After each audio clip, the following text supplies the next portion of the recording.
নমস্কার, আমি গৌতম আইচ। ফোন নম্বর 9735787054। ইউটিউবের মাধ্যমে আমার এই চিন্তা ভাবনা আমি সবার মাঝখানে প্রকাশ করতে পারছি, এই জন্য ইউটিউব চ্যানেলকে ধন্যবাদ। আমি আমার মনের ছোট্ট জানলা দিয়ে এই সমাজ ব্যবস্থার যা কিছু আমার চোখে ধরা পড়েছে, আমার অন্তর্দৃষ্টিতে ধরা পড়েছে, আমি সেটাই আপনাদের সামনে পরিবেশন করছি। আপনারা শুনুন। ঈশ্বর পরম পিতা, পরম পুরুষ, সর্বময় কর্তা, সর্বনিয়ন্তা। তারই সৃষ্ট এই প্রকৃতিতে তিনিই পুরুষ হয়ে অবস্থান করছেন। প্রতিটি জড়বস্তুতে জীবনের নিশ্চয়তাতেই তার প্রবল প্রকাশ। আমরা সকলেই পঞ্চভূতের উপাদানে গঠিত। এই পৃথিবীতে পঞ্চভূতের যে প্রকাশ, ক্ষিতি, অপ, তেজ, মরুত, বোম নামে পরিচিত, আমরা সেই পঞ্চভূতের অন্যতম উপাদান। জীবনের অর্থাৎ শক্তির অর্থাৎ আত্মার অনুপস্থিতিতে এই দেহ জড়বস্তুতে পরিণত হয় এবং সদ্গতি অর্থে এই পঞ্চভূতেই বিলীন হয়ে যায়। জীবৎকালে যাদের উপর নির্ভর করে আমাদের এই অস্তিত্ব প্রমাণ করা, তারাও কিন্তু পঞ্চভূত। দেহ গঠনেও এই পঞ্চভূত, আবার অস্তিত্বের প্রকাশেও এই পঞ্চভূত। গীতায় অবশ্য পরমাত্মা সম্পর্কে অত্যন্ত জ্ঞানগভীর একটা ধারণা দেওয়া হয়েছে। ইনি অব্যয়, অচ্যুত, অবিনাশী, অবিকারী। দ্বিতীয় অধ্যায় সাংখ্যযোগে 25 নম্বর শ্লোকে তিনি এই কথা বলেছেন।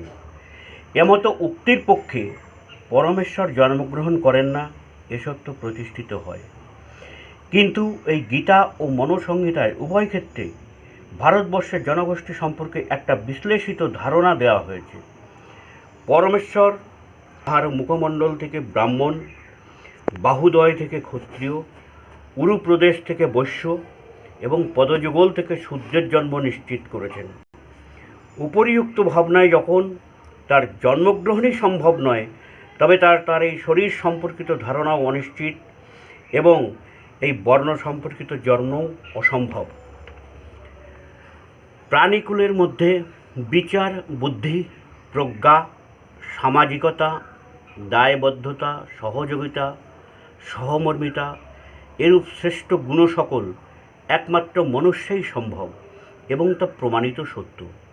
অথচ বর্ণভেদের প্রাচীর রচনা করে মানুষকে মানুষ থেকে, সমাজ থেকে আলাদা করে বন্যপ্রাণের প্রমাণের এই ঘৃণ্য চক্রান্ত, এ কোন সামাজিকতা? জন্মস্থানের নিকৃষ্টতা দিয়ে প্রকৃষ্টতায় সত্যিই কোনো পূর্ণ অবস্থার প্রমাণ হয় কি? তা যদি হতো, তবে মহাভারতের কর্ণ প্রথম পার্থর সম্মান লাভ করত না। একলব্য নিষাদ সম্প্রদায় হয়েও কোনো শিক্ষা সংস্কৃতি ছাড়াও প্রমাণ করেছিল তার বীরত্বের চূড়ায় পৌঁছানোর সক্ষমতা সত্যি অন্য সকলের পক্ষে অসম্ভব। জ্ঞানগর্ভ অবস্থায় কারো জন্ম সম্ভব নয়। জন্মের পর অজ্ঞানতায় আমরা সকলেই শূদ্র অর্থাৎ অজ্ঞান। জন্মের পর প্রথমত মা, বাবা ও পরবর্তীকালে বিষয় সম্পর্কিত বহু গুরুর আশ্রয়ে জ্ঞানের ভাণ্ডার পূর্ণতা লাভ করে। তাই প্রতিটি মানুষের ক্ষেত্রে জ্ঞান ও জ্ঞাতব্য বিষয়ের স্বার্থে শিক্ষা মানুষের জন্মার্জিত অধিকার। এই বর্ণশ্রেষ্ঠগণ অত্যন্ত ঘৃণিতভাবে ভারতবর্ষের প্রকৃত ভারতীয়দের শূদ্রত্ব আরোপ করে এই জন্মার্জিত অধিকার থেকে বঞ্চিত করে বন্যে পরিণত করেছে। জন্ম, বৃদ্ধি, প্রজনন, মৃত্যু এসবের ঊর্ধ্বে একমাত্র মানুষই মহত্তম জীবনে পৌঁছতে পারে। বর্ণশ্রেষ্ঠগণ 85% ভারতীয়দের ক্ষেত্রে সে ভাবনার পর্যন্ত মূল্যায়নও করেনি। ক্ষুদ্রাতি ক্ষুদ্র সামান্য কীটপতঙ্গ যেখানে আপন সন্তানের লালন পালন বা অনুন্নত সম্প্রদায়ের মানুষেরা জন্ম থেকেই স্বাধীনতা থেকে বঞ্চিত।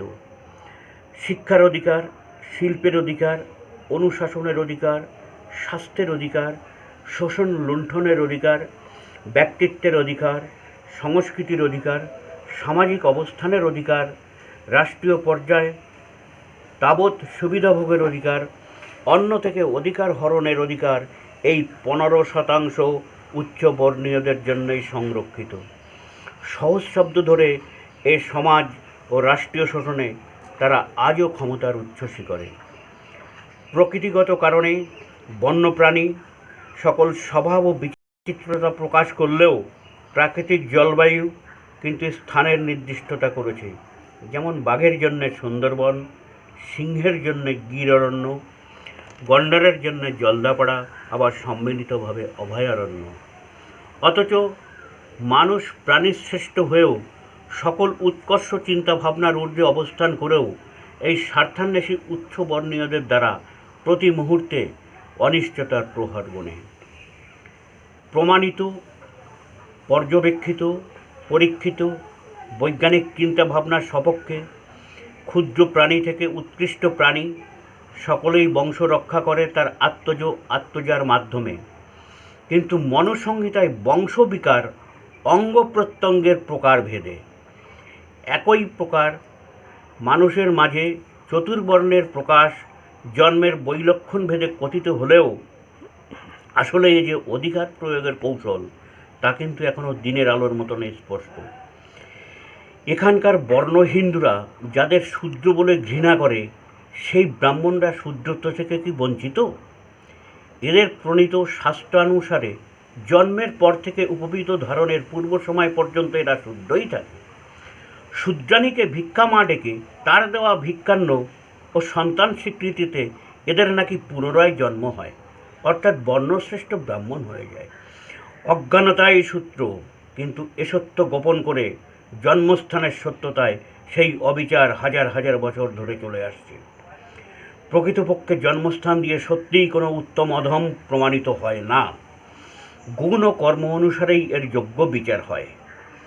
ব্রাহ্মণ্যবাদী ব্যবস্থায় জাতের প্রকারভেদ থাকলেও আসলে এ মিথ্যা অভিবাসন এ আজ শিক্ষিত জনের অজানা নয়।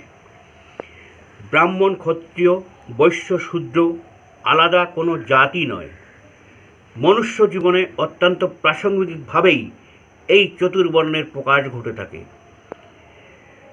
মনুষ্য দেহের ঊর্ধ্বাংশ অর্থাৎ মস্তক দেশ, এখানেই 5টি জ্ঞানেন্দ্রিয় বর্তমান, 5টি কর্মেন্দ্রিয় এবং এই জ্ঞানেন্দ্রিয়ের আত্মসহায়ক আবার একাদশ ইন্দ্রিয় স্বরূপ মন, বিচার বুদ্ধিতে যিনি মহান, এদেরই সম্মিলিত অবস্থানে এই স্থানের গুরুত্ব অত্যাশ্চর্য ও বুদ্ধির সহযোগে দেহের এই অংশ ব্রহ্মজ্ঞান সমৃদ্ধ, তাই দেহেরই এই অংশটি ব্রাহ্মণ।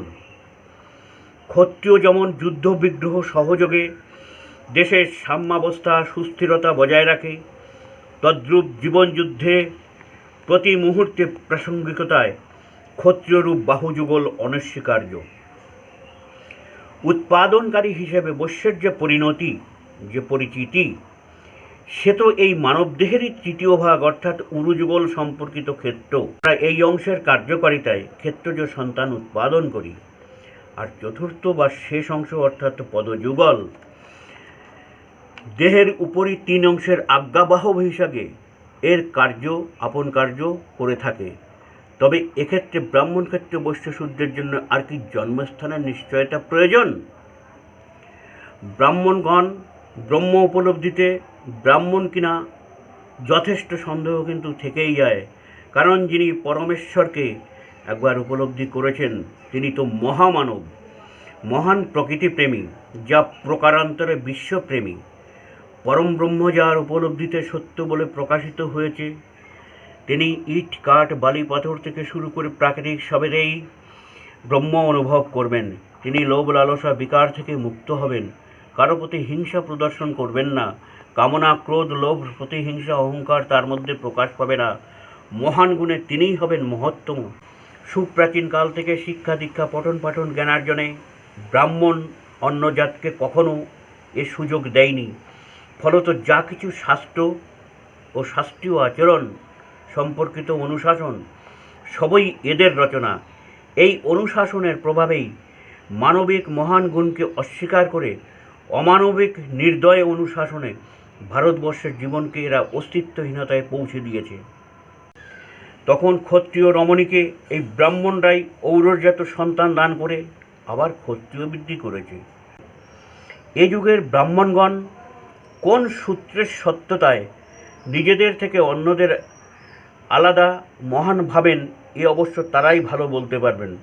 তবে প্রকাশিত সত্যে যা প্রতিষ্ঠিত, সেখানে ঔরসজাত ভাবনা গলায় উপবীত এবং নামের শেষে বাহারি পদবীতে অন্যান্যদের থেকে অমানবিক দূরত্বে অবস্থান করে। প্রতি মুহূর্তের শোষণ, বঞ্চনা, উপেক্ষায় নারী জাতির জীবনের আসল সত্যটাকেই এরা কবরে দিয়েছে। এদেরই ঔরসজাত কন্যা সন্তান শুধুমাত্র বিবাহের ক্ষেত্রেই হঠাৎ করেই ব্রাহ্মণ হয়ে যায়, কিন্তু বিবাহের অব্যবহিত পর থেকেই তার সে ব্রাহ্মণত্ব ঘুচে যায়। এদেরই শাস্ত্রীয় বিচারে নারী শূদ্রাণীর অভিশাপ থেকে কখনো অব্যাহতি পায় না। এরা গায়ত্রী মন্ত্র জপ করলেও এদের স্ত্রীরা সে মন্ত্রোচ্চারণ থেকে বঞ্চিত। নারী জাতি থেকে এদের জীবনের প্রকাশ, যার রক্ত চুষে এমন অত্যাচারী জীবনের প্রকাশ, যাকে ভিক্ষা মা ডাকে, সেই মায়ের সন্তান স্বীকৃতিতে শূদ্র জন্ম মোচন, ব্রাহ্মণ হওয়ার অহংকার, সেই নারী জাতিতে এরা কখনো শূদ্রাণী ছাড়া অন্য কিছু ভাবেনি। শূদ্রত্ব ঘুচিয়ে ব্রাহ্মণীতে পরিণত করতে পারেনি। প্রত্যেকের জীবনে চতুর্বর্ণের প্রকাশে এর দেহই ব্রাহ্মণ, ক্ষত্রিয়, বৈশ্য, শূদ্রের সংমিশ্রিত রূপ। এরূপ ভাববার সময় নিশ্চয়ই সকলেরই উপস্থিত। এই চরম সত্যের প্রকাশ না ঘটিয়ে অত্যন্ত নীচ মানসিকতায় প্রতিটি মানবের আপন ব্রাহ্মণত্ব, ক্ষত্রিয়ত্বকে অপমান করে ভারতবর্ষের সংখ্যাগরিষ্ঠ শ্রেণীকে চরমভাবে বঞ্চিত করেছে এই বর্ণ হিন্দুরা। মনুসংহিতায় অবশ্য মাননীয়তার পক্ষে উল্লেখ আছে, শূদ্রদের ভূমির অধিকার থাকবে না, অর্থ সম্পত্তি থাকবে না, সোনা রূপার অলঙ্কার তাদের পরিধেয় নয়, অস্ত্র ধারণের অধিকার থাকবে না, শিক্ষার অধিকার থাকবে না, শুধু উচ্চবর্ণীয়দের সেবা দাসত্বই হবে তাদের একমাত্র ধর্ম, বংশ পরম্পরা। এরা উভয় ক্ষেত্রেই ব্রাহ্মণ আশ্রিত শূদ্রদের ভক্ষার্থে উচ্ছিষ্ট অন্ন, পরিধানার্থে জীর্ণ বসন, জীর্ণ শয্যা দান করিবেন। এরূপ গ্রহণে শূদ্রের পাপ নাই, উপনয়নাদি সংস্কার নাই, অগ্নিহত্যাদি যজ্ঞে অধিকার নাই, শূদ্রের ধনসম্পদে অধিকার নাই, কেননা শাস্ত্রবিহীন শূদ্র ধনগর্বে ব্রাহ্মণকে অবমাননা করিতে পারে। সমাজে যারা চণ্ডাল বলে পরিচিত, তাদের বাসস্থান গ্রামের বহির্ভাগে। কুক্কুর ও গর্দভ এদের ধন, মৃতের বস্ত্র এদের পরিধেয়, ভগ্নপাত্রে ভোজন, লৌহ নির্মিত অলঙ্কার এদের পরিধেয়, এক স্থানে অবস্থান না করিয়া সর্বত্র পরিভ্রমণই এদের নিত্যকর্ম। সমাজে স্ত্রী জাতির পক্ষেও অনুশাসনের অবধি নাই। এই স্ত্রী জাতি থেকেই নাকি শাসন, ভূষণশীলতা, কাম, ক্রোধ, পরহিংসা, কুটিলতা এবং কুৎসিত আচারের সম্ভূত। শাস্ত্রোক্ত কর্ম অনুসারে স্ত্রী জাতির জ্ঞাত কর্মাদি মন্ত্র দ্বারা সম্পন্ন হয় না। স্মৃতি বেদাদি ধর্মশাস্ত্র ইহাদের অধিকার নাই। ইহারা নির্বীর্যা, তাই মন্ত্রে শুদ্ধতা থাকে না। মন্ত্র উচ্চারণেই ইহাদের অধিকার নেই। ইহারা নিতান্ত হীন এবং অপদার্থ। স্ত্রী জাতি কৌমারাবস্থায় পিতা কর্তৃক, যৌবনে ভর্তা কর্তৃক এবং বার্ধক্যে পুত্র কর্তৃক রক্ষণীয়া। ইহারা কদাপি স্বাধীন অবস্থায় অবস্থানের যোগ্য নহে। শুভ কর্মে গমনকালে নারীর মুখদর্শন নিষিদ্ধ। আবার বিজয়ী হইয়া ফিরিয়া তাহার মুখদর্শনে যাবতীয় পুণ্যাদি তাহাতেই বর্তাইবে। নিজ জাতি দর্শন করিলে অসুচি হইবে, মন্ত্র উচ্চারণে তাহার সূচিতে আসিবে। এক কথায় এসব শাস্ত্রবাক্যের ঐতিহ্য বহন করলেও প্রকৃতপক্ষে অত্যন্ত ঘৃণিত কৌশলে ঘরে স্ত্রী জাতিতে ও সমাজ ব্যবস্থায় ব্যাপক জনগোষ্ঠীর চেহারায় যে শূদ্রত্ব, তাদের শক্তিশালী প্রতিপক্ষ বিচারে পদদলিত, অবদমিত করবার নিকৃষ্ট অমানবিক প্রয়াস। এই প্রকৃতির বৈচিত্র্যময় ভাবনায় সমগ্র পৃথিবী জুড়ে যা কিছু দর্শনে কিংবা অনুভবে নিশ্চয়তা প্রদান করে, তার সবই বিপরীত মেরু সম্পর্কিত। দেহ সন্নিবিষ্ট ছায়া, আলো আধার, ছোট বড়, সত্য মিথ্যা ও এক্ষেত্রে নারী পুরুষ ভিন্ন মেরুর বাসিন্দা হলেও পরস্পরে অত্যন্ত সঙ্গত কারণেই একে অন্যের পর পরনির্ভরশীল। প্রকৃতির এই মহান সত্যকে অস্বীকার করে নারী জাতিকে বিন্দুমাত্র মর্যাদার আসনে না বসিয়েই এককভাবে বর্ণশ্রেষ্ঠ পুরুষদেরই জয়গান এই মনুসংহিতার অন্যতম প্রতিপাদ্য বিষয়।